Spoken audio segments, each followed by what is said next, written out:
My wife had been acting strangely all week, but on our third anniversary, something about her behavior finally made me afraid. She kept checking her phone, stepping outside whenever it rang, and avoiding my eyes whenever I asked what was wrong. I told myself I was imagining things because I loved her and didn't want to believe anything bad about her. Then, while I was sitting alone at our anniversary dinner, my phone vibrated. It was a message from my closest friend, Daniel. There was no explanation, only a photograph. I opened it, and everything I thought I knew about my marriage suddenly felt uncertain. The photograph showed my wife in the backyard of a house I recognized immediately. It was Daniel's house. She was sitting close to him, and her posture looked far more intimate than anything I had ever seen between them. In the picture, part of her body was pressed against his face, creating an image that looked deeply inappropriate without knowing the full story.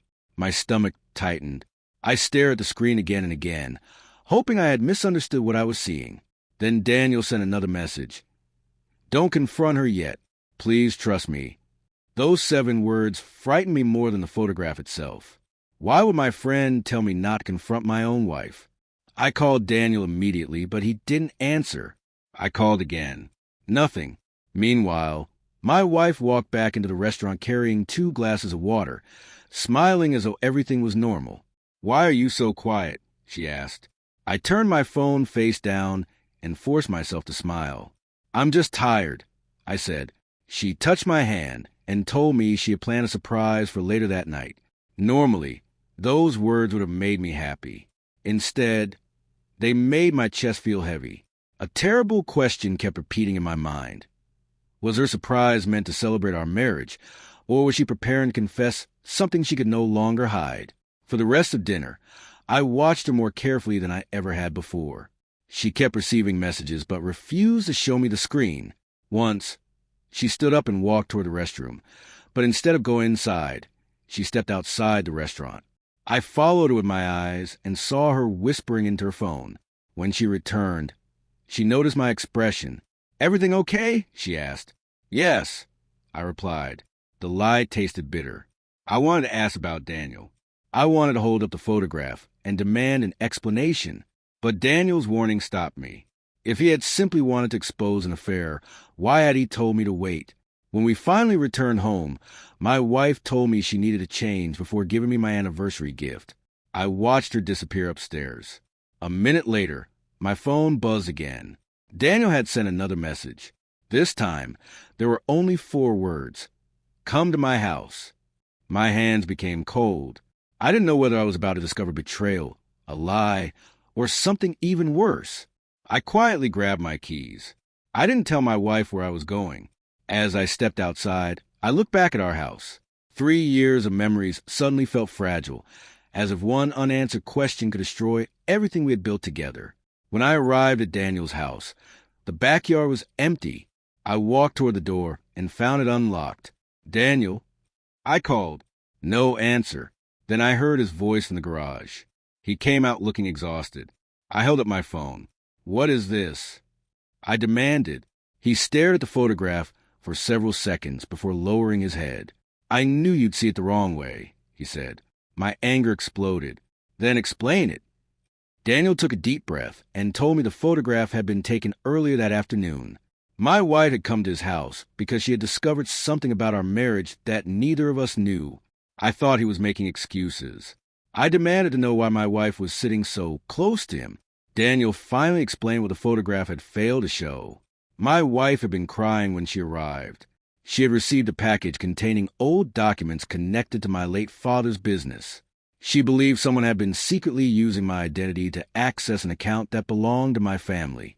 Daniel had helped me with financial paperwork before, so she had asked him for advice. The strange position in the photograph happened because she had stumbled while standing up, and Daniel had caught her before she fell.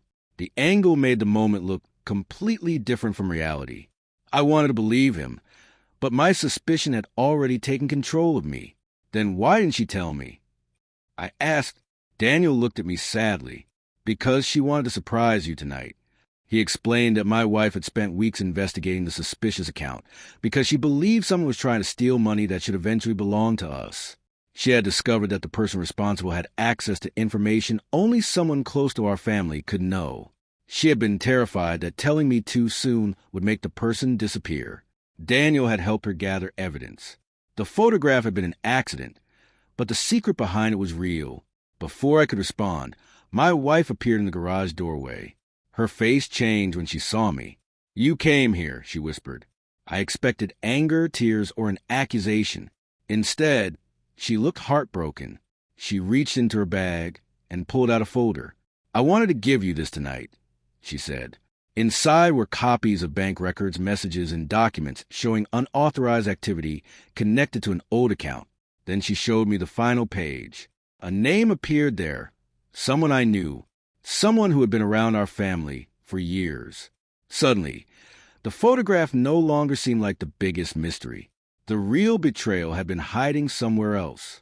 My wife admitted that she had been afraid I would misunderstand everything if I discovered the investigation too early. She had also been scared because the person involved had recently contacted her and warned her to stop asking questions. That explained her strange phone calls, secret behavior, and constant nervousness. She hadn't been hiding another man. She had been hiding fear. I felt ashamed remembering how quickly I had assumed the worst. Yet I also understood why the photograph had shaken me. Trust is fragile, and when a person sees something that appears to confirm their deepest fear, logic can disappear within seconds. Daniel then showed me the original photograph on his phone. The wider image revealed what the cropped picture had hidden. My wife had been losing her balance while trying to stand. Daniel had reached forward to stop her from falling.